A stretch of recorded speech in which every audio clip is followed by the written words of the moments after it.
maaari. Akin na yung lisensya mo. Akin na!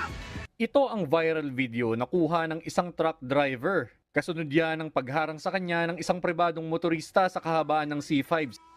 Papatayin mo kami? Papatayin mo kami? Pag pulang-pula mata mo, nakadrugs ka ba?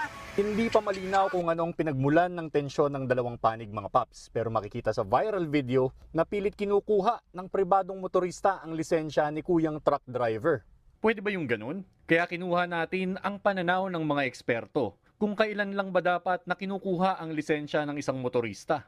Doon sa mga ganyang insidente, no, hindi po pwedeng mag-demand yung driver na kukunin yung license. No? Person in authority lang ang pwedeng mag-secure or mag-demand na ibigay yung driver license. No? Land Transportation Office, MMDA, mga pulis o deputized na